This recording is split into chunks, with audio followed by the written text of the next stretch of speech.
and welcome to the ADHD Friendly podcast. I'm Patty Blinderman, and my passion is looking for ADHD-friendly ways to create more ease in my life and bringing it here to share with you in the hopes that it can do the same in your life. Today, I'm going to be talking about habit tracking. So I did an episode on mini habits and strategies to create habits, starting with really small pieces of things. And that's in episode 18, so I invite you to check that out. And then I'm also going to be referencing my don't break the chain strategy in today's episode, since we're talking about tracking habits. But I want to just go ahead and let you know that is in episode 23, where I talk about Seinfelding ADHD, and the don't break the chain strategy comes from Jerry Seinfeld. So I want to just reference those at the top. So if you want to check those out, I invite you to do that for a deeper dive into habit formation. But today I'm going to be focusing on how do we track habits and some tools to make it sparkly and keep us coming back. And I always say the challenge with habit formation is often that we feel pushed into doing it and we want to be pulled into doing it. So tracking for me is one of those really magical ways that I find pulls me into my habit with a lot more ease. So why do we track? There's three key pieces. The first is it's a visual cue. It's a reminder that you're even doing something that you intended to do as a habit. So you're building it. The second is it's motivating to see progress. So if you're tracking it and you're checking it off each day, you can literally see, oh, I've done that. And I've done it for several days and I want to keep doing it. So it builds that don't break the streak. So we can see it, so we remember it. We can see our progress, so it's motivating, and we don't want to break the streak. So that's that pull. It brings us into doing it. So I want to really just highlight some tools that I have used in the past. I like to change up my trackers because I need them to be sparkly. I need them to be interesting. And what I notice is if it becomes dull, I forget it exists and I won't go in and I won't use it. So I have several that I'm going to be sharing. So if you're listening to this, I invite you to check out my podcast on YouTube, ADHD Friendly Podcast, and you'll be able to see all of the tools that I'm going to be showing. Very visual episode today. So the first I'm going to start with is something that I created. I'm going to post a PDF on this so that you'll have access to it. I call it my ADHD Success Puzzle, and I love puzzles. I've done, episodes where I talk about my love of doing jigsaw puzzles. And so I made a puzzle and I really thought about what are the pieces of a puzzle that make up a day that's more likely to be successful for me. And I have I'm going to hold it up and show you, I have kind of a menu here on the left of possible things to include. And I always include like extra spaces to add more things. And then I write in the things that I'm doing and I color them in as I go through the day. So this was yesterday's and this is today's. And so I've colored in the ones I've done, and then I have ones I'm still working towards. And what I like about this is, again, I'm tracking, am I doing the things that lead to a successful day that I've identified work for me? And then I can see, because I've started, I'm like, oh, I want to get those other ones filled in. What am I still working on? So again, it pulls me in throughout the day because I want to finish the puzzle as I go through my day. And some of the things that I include on my list are getting enough sleep, doing yoga in the morning, making sure I'm intentionally prioritizing playtime. So making sure I get time in my day that I'm having some fun time to do the things I enjoy. Having planning time with my calendar. So I'm looking at what's coming up today and what will I need to do to manage my energy and my focus. So those are just some examples for me. And I'll share a blank PDF of this so you can maybe play with it and see what would be included in your puzzle if that's sparkly for you. I've sometimes gone and colored like different pieces with different colors. I don't often keep up with that because that requires a little bit too much maintenance for me to sustain. Okay, the next is truly a don't break the chain example. I've shared this before in my mini habits and my Seinfelding episode, but I started a yoga habit. I was really trying to get back into exercise routine and was struggling with that. And so this is one that I continue with today. It has not lost its sparkle for me, where I just have a calendar like desk blotter. And every day when I do, my intention is to do at least 15 minutes of yoga Monday, Tuesdays, Wednesdays, and Thursdays. And then if I don't do it Friday, Saturday, Sunday, it's absolutely fine. And most weeks I don't. But I make a commitment that I will do that before I engage with the rest of my morning. Before I have breakfast, I do my yoga first thing. So it's kind of checked off and I move on with my day. And it's worked really well for me. I started this back in October of 2021. And it's now, as I'm recording this, the beginning of August, mid-August, and it's still sparkly. And so I tear them off and I hang them on the wall in my ISM, my Insight in Mind room, so I can see them. I have a whole room dedicated to supporting my brain to see the tools that I need to be able to support my brain with more ease. And I'm going to share a little bit more on that at the end of the episode today, because it's going to be in my Expecto Patronum journal section where I'm capturing a success. Okay, the next tool I'm going to share is this is a weekly, monthly tracker for me to see in one place the things I'm working on over the course of the week or the course of the month. And so I just created this for myself in, it's a Google Sheet. And I have I print it out for the whole month and then I just cover it. So I'm just looking at this week. And then I have monthly things over here. So I try to go on 2 date nights with my husband every month. I try to finish 2 knitting projects each month. I have my goal to do 2 social outings each month. And I can easily see, am I doing them? Am I, do I need to step it up a little bit to be able to fill that in and get it checked off? That's monthly. Weekly, I track my active days each week. I track, I intermittent fast. So I do that 6 out of 7 days a week. So I just track that. I drive with my daughter. She's learning how to drive. So I, have a goal for tracking that. So we're staying on track with making sure she's getting the practice she needs so that she's a confident driver. So just things like that. Do I just invite you to think about, if you were going to track things that you're trying to do each week, what are they and how do you see it? And this works for me. I keep it on a clipboard and I just have it right next to my workspace at my desk, where I can just keep up with it throughout the day. So that's another checklist. Okay, a couple of things I noticed is, especially when I'm starting a habit or if it needs to be more sparkly, the more concrete, the better. You'll notice all of my trackers are concrete, physical trackers. So I know there's a lot of tracking apps out there. If that works for your brain, absolutely, I invite you to track the way that works for you. I know if I have to go into an app and open it up to see it, I've tried multiple ones. It just doesn't pull me in. It doesn't work for me. I tend to get distracted or I forget, and it just doesn't hold the thread for me very efficiently. So I always return to visual, concrete, external tools. So I call myself kind of like analog queen. I really am pulled into physical, concrete tools.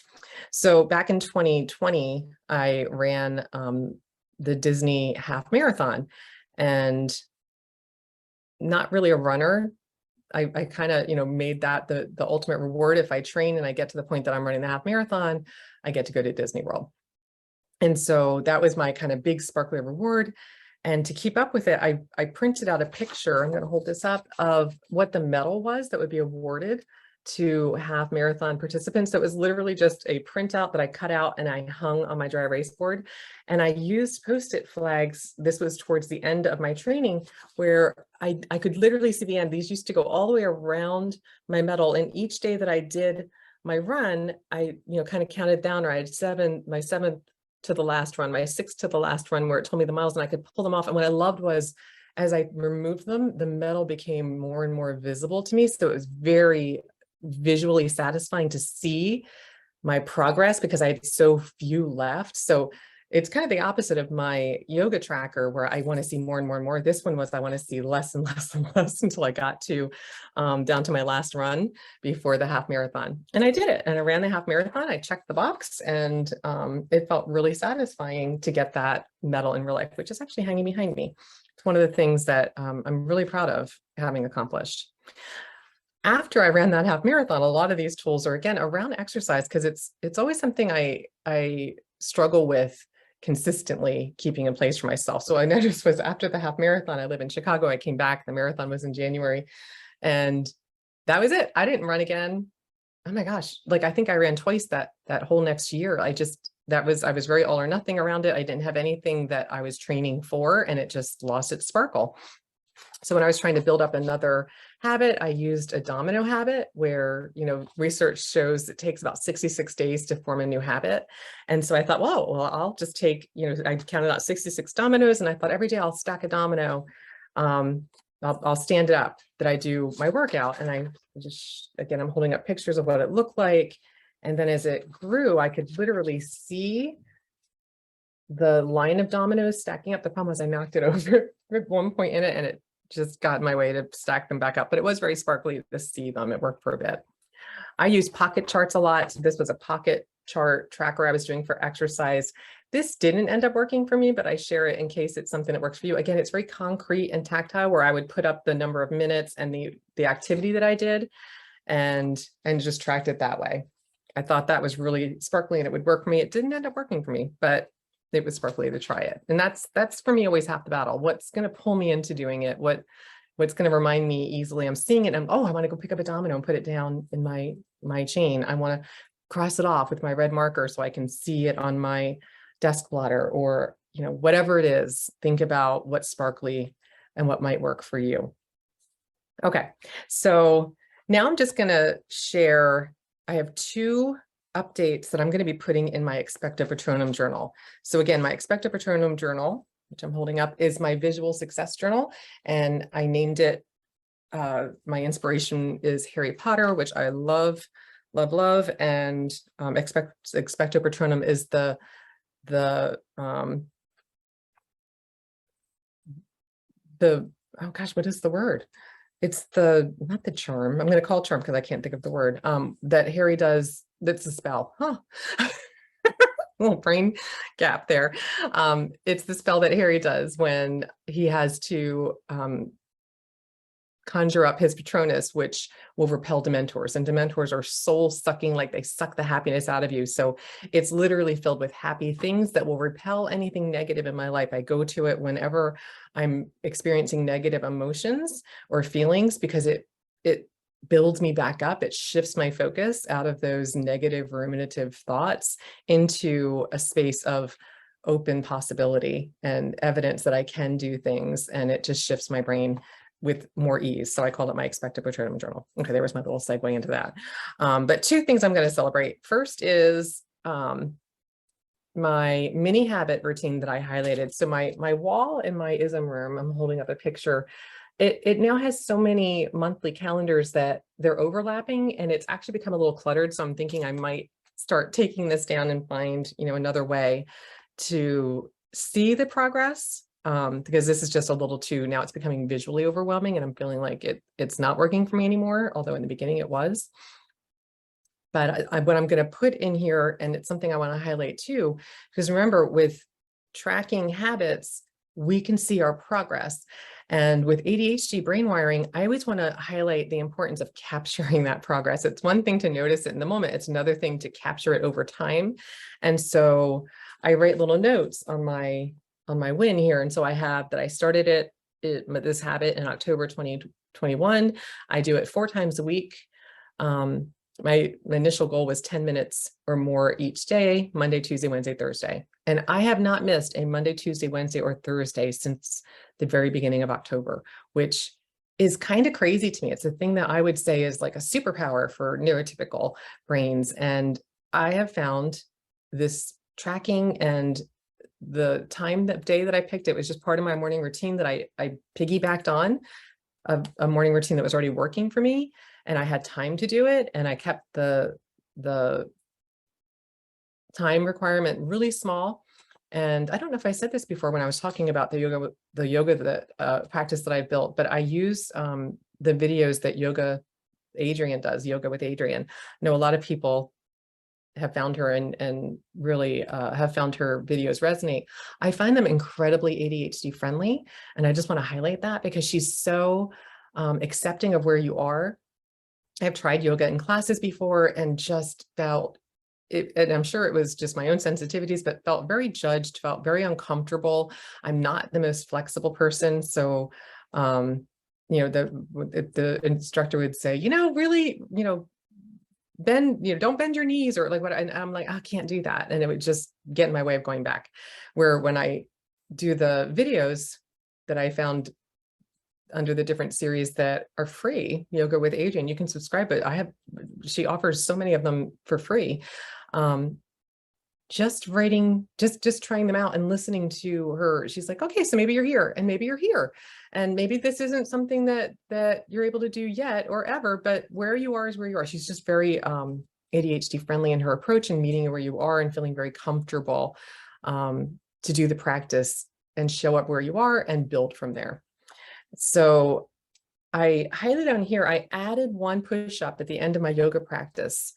And I think I did this around sometime in February, because I noticed that what I wasn't able to do, I don't have a lot of upper body strength, and I have not been strength training, was I wasn't able to do the transition from like a plank down to Cobra. I just didn't have the strength. I tended to just kind of drop. And that might sound, if you're like into working out or it's not a challenge for you, that might sound, however it sounds, it's just the truth. It's where I was. And so I thought, you know what, at the end of my yoga practice every day, I'm going to do one push-up. I'm just going to add a push-up. So again, I'm piggybacking on the exercise habit I had already established, and it felt easy enough just to throw in a push-up at the end. Well, now I'm in August, and what I really wanted to capture in my Expecto Patronum journal as progress is that I can now do 25 push-ups. And that's crazy to me that I went from, barely able to do one to now I can do 25 with relative ease. And so, capturing, I know I have better balance, I'm more flexible, I have a stronger core, and now I added push-ups. So I can do those transitions during my yoga practice when I'm watching the videos. I can do them just fine now, where before I couldn't, but I wouldn't have added that if I didn't notice what I wanted more of. And I had an easy way to build onto a routine I already had. So that's one of my Expecto Patronum wins I'm adding to my, my binder for this week. And the other is around, I'm going to update my 22 for 22 list. So this is another tracker that I've shared before, where I'm just capturing my social outings. And I talked about this in my my social challenges podcast recently. If you look it up, I can't remember the number off the top of my head, but I did it in the last 2 or 3 episodes, where I talk about how it can be really challenging for those of us with ADHD brain wiring. We often have some social skills challenges. And so I made a goal for myself to do 22 outings in the year 2022 that I was going to track. And basically it breaks down to, I say roughly 2 a month. And my challenge for July was to go to a local knitting event. So it was at a hotel conference room. I knew a couple of the knitters who were co-sponsoring it because they are at my weekly knitting group, but I didn't know anybody else. And I had never been to this hotel, and I knew I wouldn't know, other people there, but I knew they were all knitters, and I love knitting. And it felt like something I wanted to challenge myself to do. So I told the person that I knit with I was going to go. So that held me feeling more accountable to go. And they reached out and invited me to go to lunch the day I was going with a group of them, which I said yes to. And I decided that would be, I'm going to count it as 2, because I'm going to the event and I'm going to be at the hotel. And then I'm also going to go to lunch, which again, for me, that takes social effort. And the challenge that I experienced that was unexpected, I'm going to share here. And my success is I didn't end up kind of like turning and leaving in the moment, was this is like the first like multiple, kind of people event that I went to, where I don't know anybody, for the most part. And when I got there, I was nervous. I was holding my knitting, and I baked some cookies that I was carrying in. So I had like cookies in this hand, and when I walked into the conference room, there was a sign-in table, which I just wasn't really thinking about it. So I was like, oh, okay, I got to sign in. And so I signed in, and what I noticed was my hand was shaking. And that really surprised me. I didn't realize how nervous I was just about going into this knitting event, which again, if social challenges aren't something that you struggle with, that might seem, kind of like maybe you don't connect to that. But if you do, this is why I'm sharing it, in case it is something that you struggle with. And so they gave me a name tag.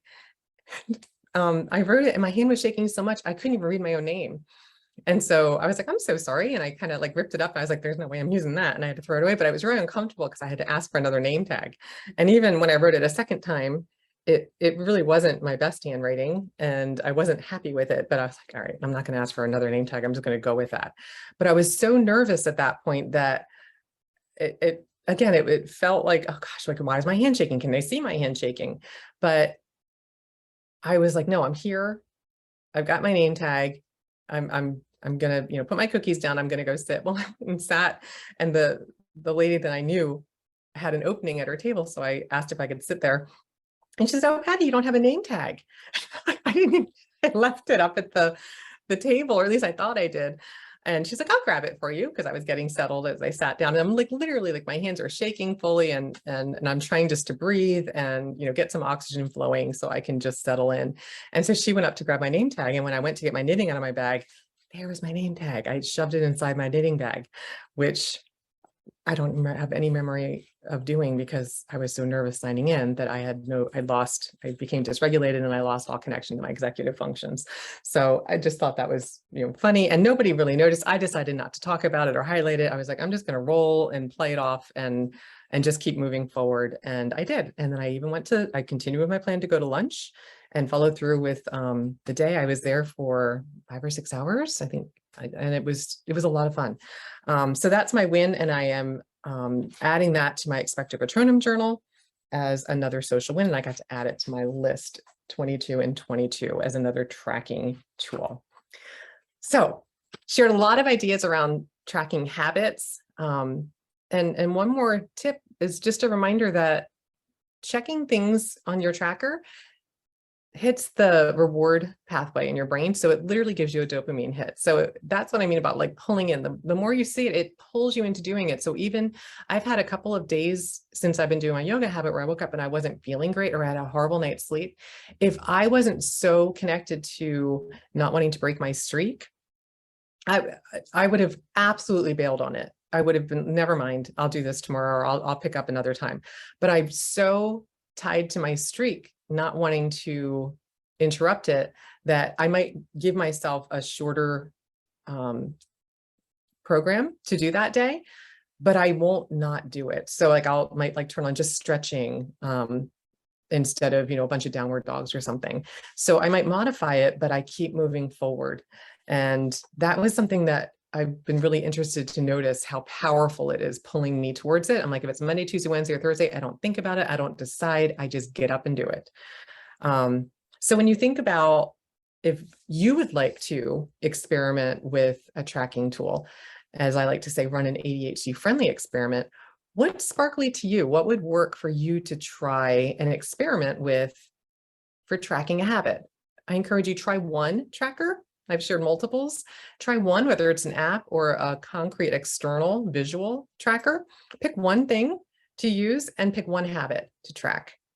If we try to track too much, we get overwhelmed and we tend to get into that all or nothing, like, this doesn't work for me. Pick one thing, notice. The evidence is what pulls us in. Again, like when I go back to my clipboard and my weekly, monthly tracker, I adjust the things I track and how often I do them based on what I can see I'm actually doing. So if I have a goal to do something 5 times a week and I'm not even doing it once, I'm going to lower it to once a week, because I can see holding it to 5, it's lowering my energy because I'm not doing it. So when I go, I'm like, I didn't do it again. I didn't do it again. But if I adjust it, I'm like, let's just try to do that once a week and see how that works. Then I have a better chance of getting it checked off. I can notice what worked to get the one time checked off and build from it. So again, it's just a way for you to pull yourself in, notice what works, and build around what you notice works for you. I'm going to end with a quote today, and that is that your life is the sum of your habits.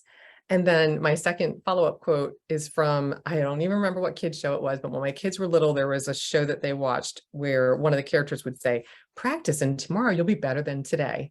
And I think of that all the time. So I practice tracking, and if I track things today, tomorrow I'll probably be even better than I was today. So practice and tomorrow you'll be better than today is my final quote.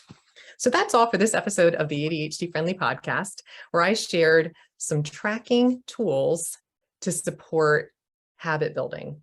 And I always want to remind you, if you don't already have a personal owner's manual, the best time to start one was 20 years ago when you were a kid. Next best time is today. I invite you to check out my website, ADHDfriendly.com, for information on starting your personal owner's manual called a POM, P-O-M. And if you like this episode, I really appreciate if you would subscribe. My goal is to get to 100 subscribers so I can get my own unique link for my podcast to share. I'm up to 40, hit a round number, trying to get to 100. So please subscribe and share if you liked it with somebody else that might benefit from learning about habit tracking. That's all for now. Tally ho.